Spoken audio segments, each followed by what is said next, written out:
Hey, can I tell you something kind of weird that happened to me? Actually, forget me. This happens to literally everyone. You just never stop to notice it. You know that moment when someone says something rude to you or tries to start a fight, and instead of snapping back, you just don't say anything? And somehow that silence hits harder than anything you could have screamed at them? Yeah, let's actually talk about that, because there's real psychology behind why that happens.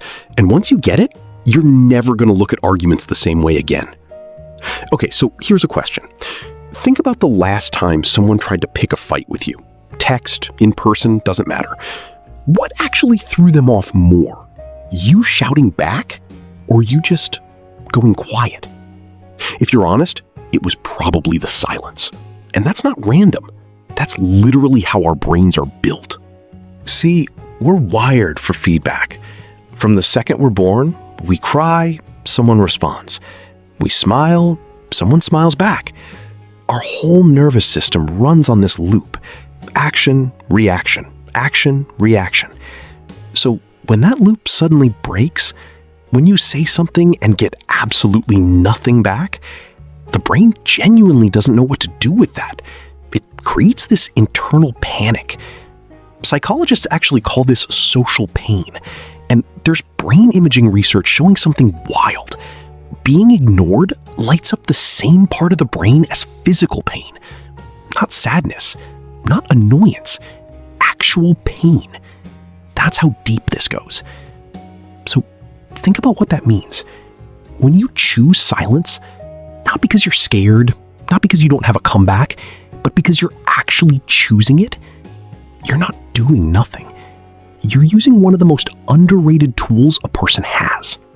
Let's make this real for a second, because I think we've all lived this without even clocking what was happening. Think about a time someone tried to guilt you into an argument. A family member, a coworker, someone you used to date. They wanted the drama. They wanted the shouting match, because chaos is easy for them to control. It gives them a story where you're the difficult one. But silence? Silence gives them nothing to grab onto. It's like throwing a punch at smoke. There's nothing there to hit. There's actually a name for this pattern in relationship psychology.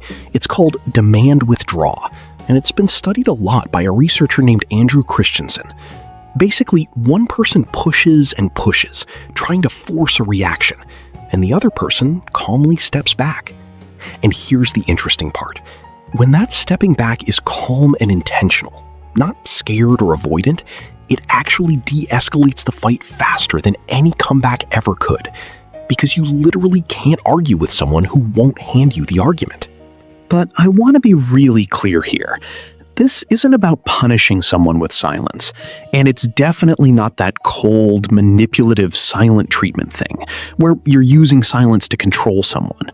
That's a totally different thing, and honestly, it usually backfires, because it comes from wanting to hurt someone, not wanting peace. What we're talking about is different.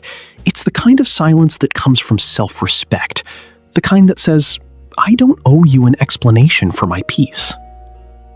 Think about that classic moment.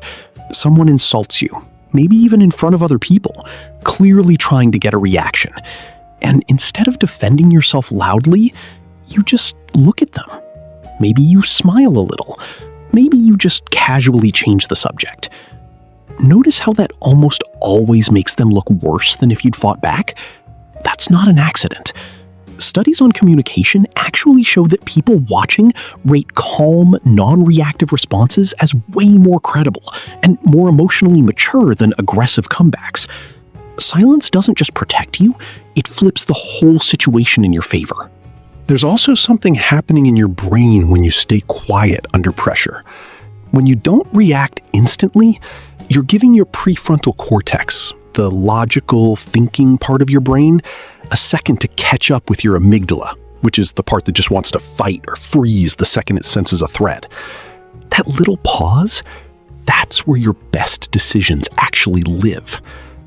Every person you've ever admired for staying calm under pressure, a mentor, a boss, maybe a parent, they weren't calm because they didn't feel anything. They were calm because they let that pause pause do the work before the words did. And honestly, silence isn't just powerful in conflict, it's powerful in connection too. Think about the best conversations you've ever had, the ones that actually meant something to you. I bet they weren't the ones where someone filled every single gap with talking. They were the ones with pauses, with someone just listening, not rushing to jump in, not needing to prove anything. There's actual research on this. Active listening, which includes just sitting in comfortable silence, makes people feel more understood than constant reassurance ever does. Because when you go quiet and actually let someone talk, you're telling them, without saying a single word, that they matter enough for you to really hear them. So here's what I want you to take with you. Next time someone tries to pull you into some unnecessary drama, an argument you don't need, a comment that's just bait, remember, you've got access to one of the most underused tools out there.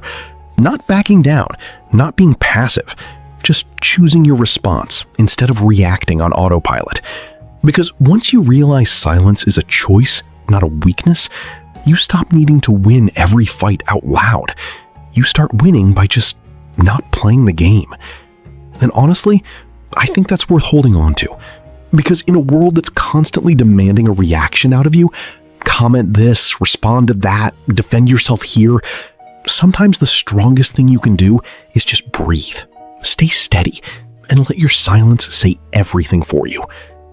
If this made you stop and think even a little, that's exactly why I make these. Talking about the quiet parts of human psychology that shape our everyday lives more than we realize. So if you're someone who likes sitting with thoughts like this, do me a favor and hit that subscribe button. It genuinely helps more than you'd think. See you in the next one.